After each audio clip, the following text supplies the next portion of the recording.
CBSE की 12वीं class की परीक्षा रद्द हो गई है। हमारे साथ इस पूरे मामले को लेकर बात करने के लिए सीबीएसई परीक्षा नियंत्रक संयम भारद्वाज जी हैं। उन्हीं से बात करते हैं कि परीक्षा तो रद्द हो गई, लेकिन किस तरीके से छात्रों का मूल्यांकन किया जाएगा। सर, परीक्षा तो रद्द हो गई, छात्र काफी लंबे समय से और अलग-अलग राज्य सरकारें भी मांग करती आई थी, लेकिन अब मूल्यांकन किस तरीके से होगा, ये सबसे बड़ी चुनौती है।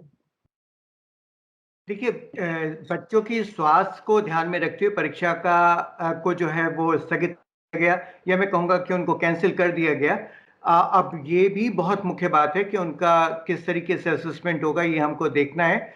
उस हम लोग काम कर रहे हैं और देख रहे हैं कि एक ऐसी नीति का निर्माण किया जा सके जो बच्चों का उस तरीके से असेसमेंट कर पाए जिस तरीके से कि यदि एग्जाम होते और उनका असेसमेंट होकर रिजल्ट आता, तो उसी तरीके से हमारा प्रयास है। हम 10-12 दिन लेंगे इसमें और अपना सारा डाटा वेरीफाई करने के बाद, सब कुछ देखने के बाद, हमारा ये लगातार प्रयास है कि एक बहुत अच्छी सी असेसमेंट स्कीम बनाए जो कि 12th के ऊपर लागू हो, किसी को कोई परेशानी ना हो और बच्चे का रियल असेसमेंट हो पाए।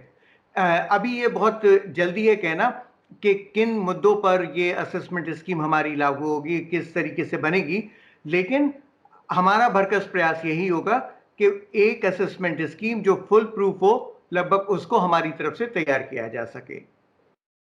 सर, परीक्षा रद्द होने के बाद जो सबसे बड़ी जो चुनौती, सबसे जो छात्रों के मन में सवाल आ रहा है कि आप कह रहे हैं कि मूल्यांकन की स्थिति होगी, सब कुछ 10 से 12 दिन का समय लगेगा।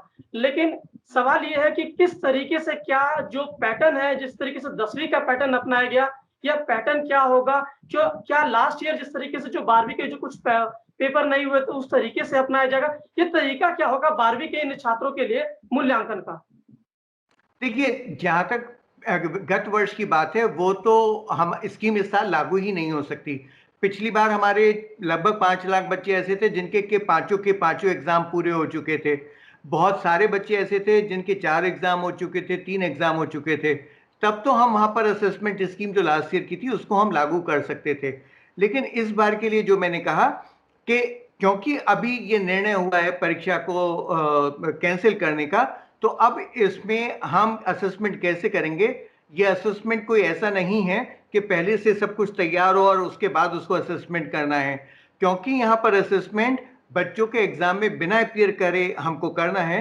तो हमको बच्चे के कौन कौन से वो एस्पेक्ट हैं जिनको देखने के बाद हम बच्चे का असेसमेंट कर पाए।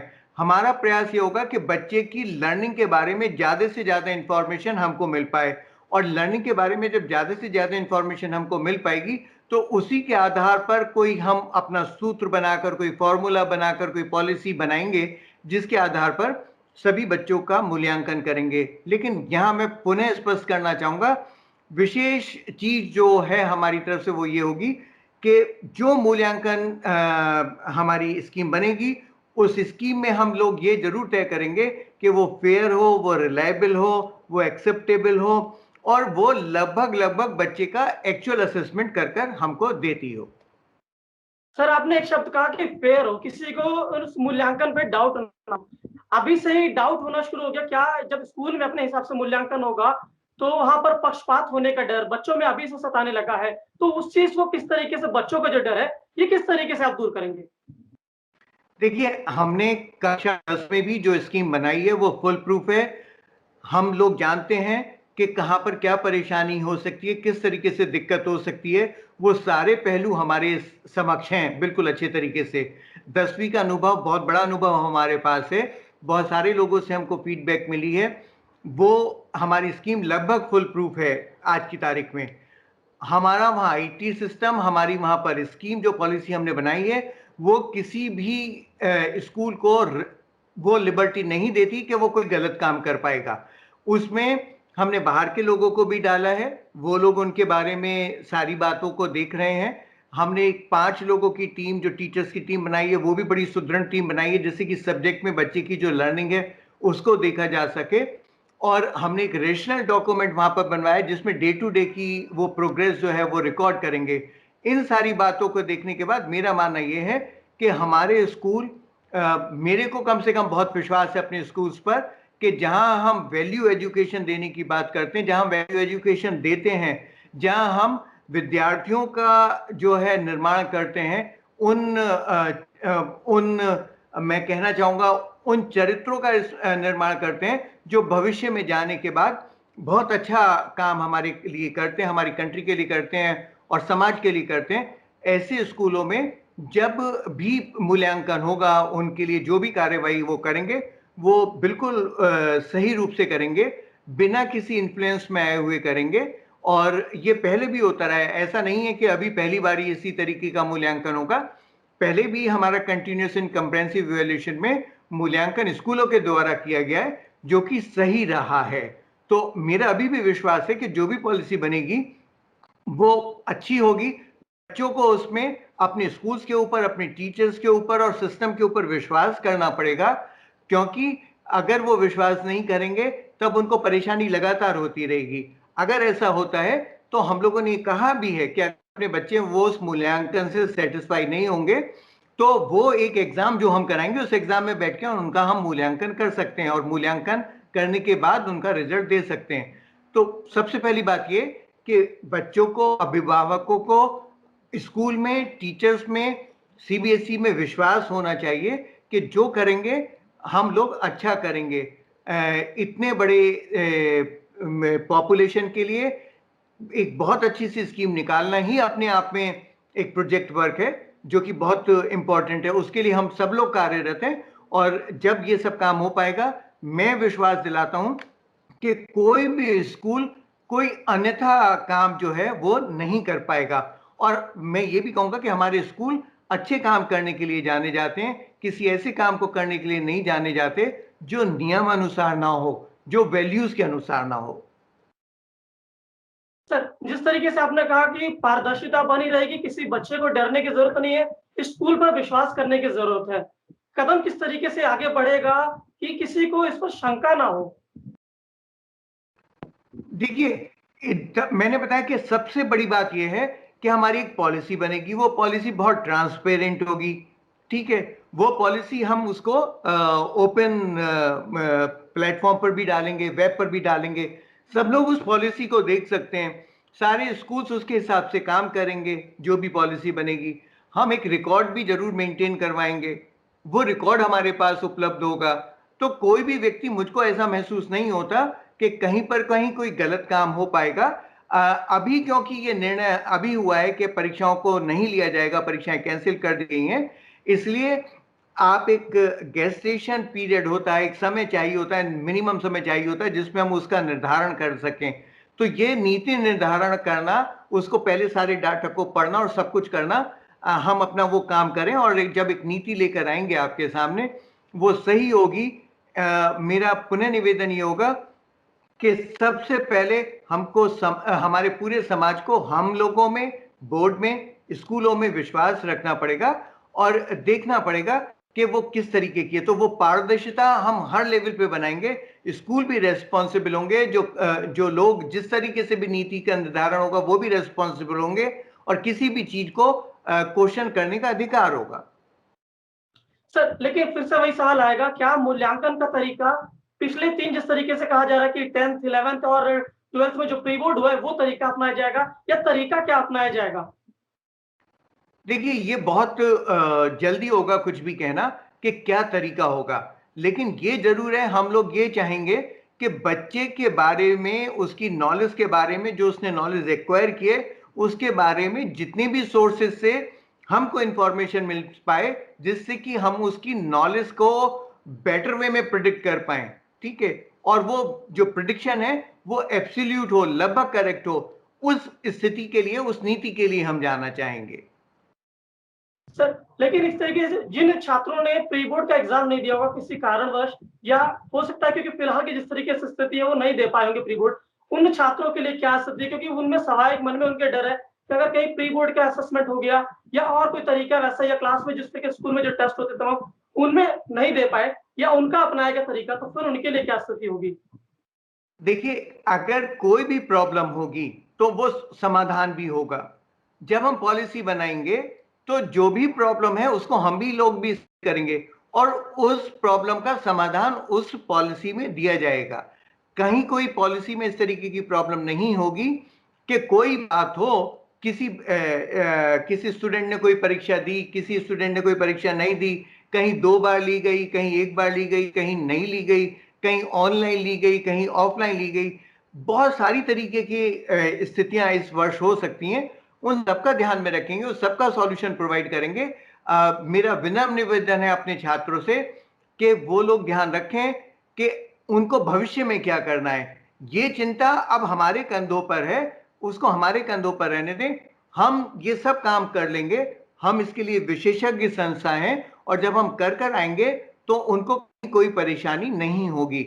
जितना लंबा अनुभव, जितना ज्यादा डाटा हमारे पास है, जितना हम लोग सिस्टम को जानते हैं, जो असेसमेंट के बारे में हम जानते हैं, वो चीज पब्लिक में शायद लोगों को नहीं पता। 2 शब्द अगर हम कहीं किसी टीवी चैनल पर बोलते हैं, कोई विशेषज्ञ बोल देता है, तो हम उसके बारे में बात करने की शुरुआत जरूर कर देते हैं। लेकिन ये भी सही है कि हम उस बात को, उस विषय वस्तु को डीपली नहीं जानते। तो जब डीपली नहीं जानते तो बेटर है कि फिर हम उस ऑर्गेनाइजेशन पे विश्वास करना चाहिए जो ऑर्गेनाइजेशन विषय विशेषज्ञ है।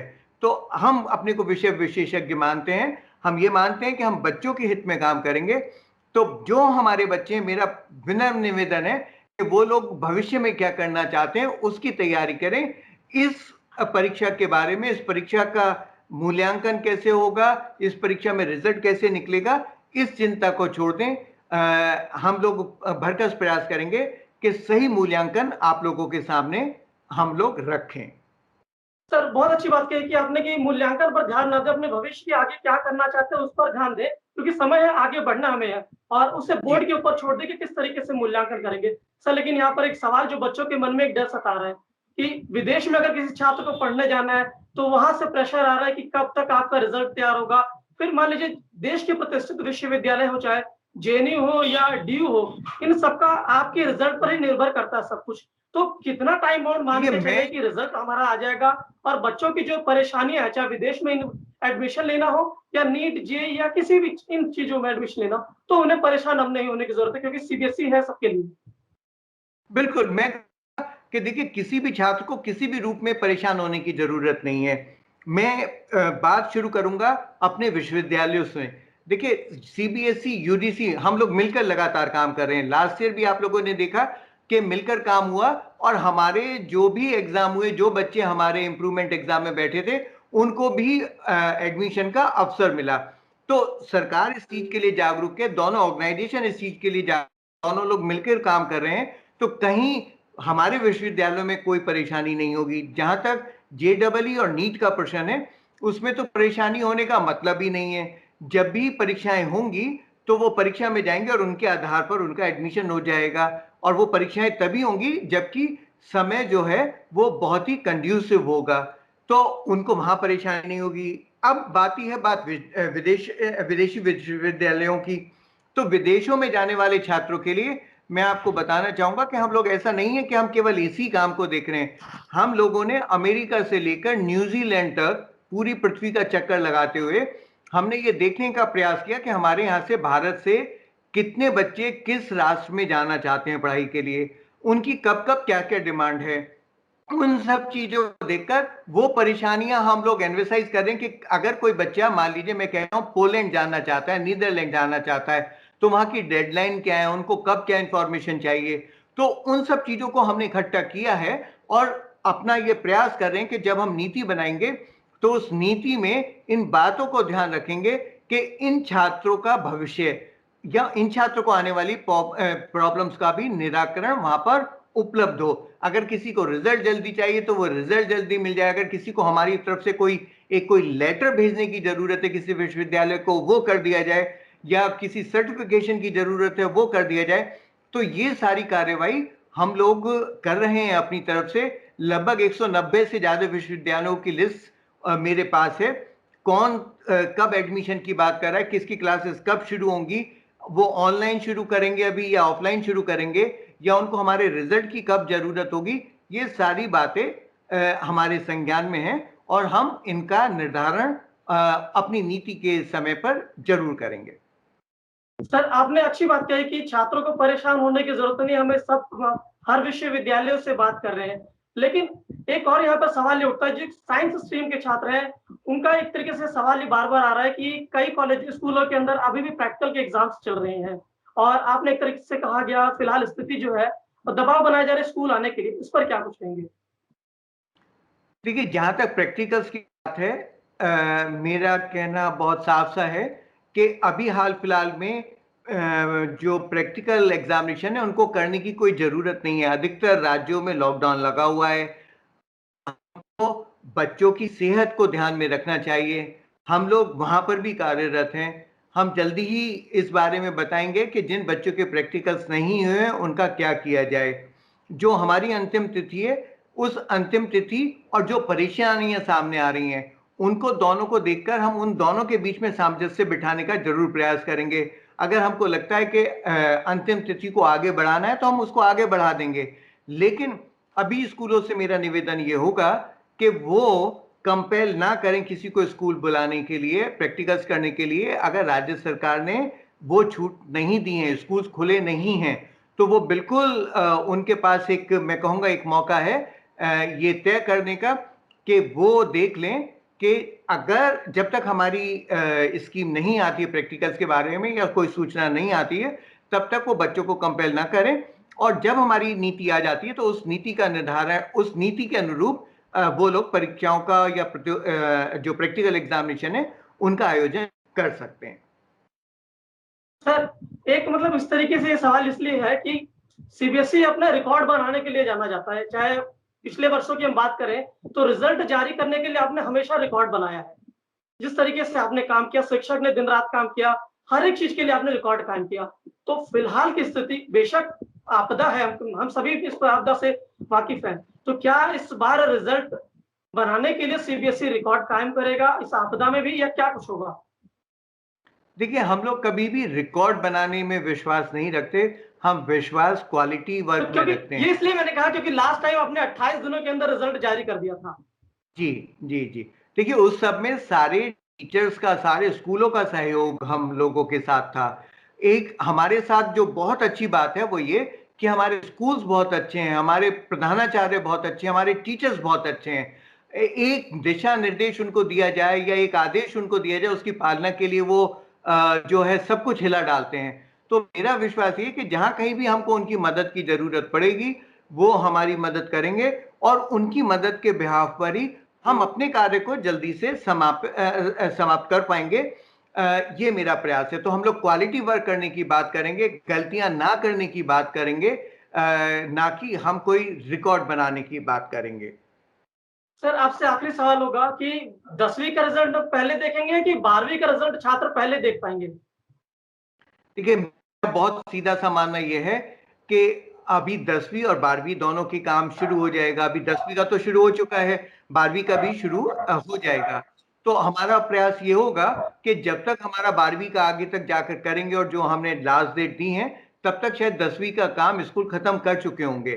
तो अगर वो कर चुके होंगे, तो हम उस रिज़ल्ट को अपने पास नहीं रखेंगे और उसको घोषित कर देंगे। अगर हमको महसूस होता है कि 20 स्कूलों का डाटा नहीं आया, तो हम सोचेंगे कि कोई बात नहीं है, इन 20 स्कूलों को बाद में रिजल्ट डिक्लेयर कर देंगे। लेकिन अगर कोई काम हमारा कंप्लीट हो रहा होगा,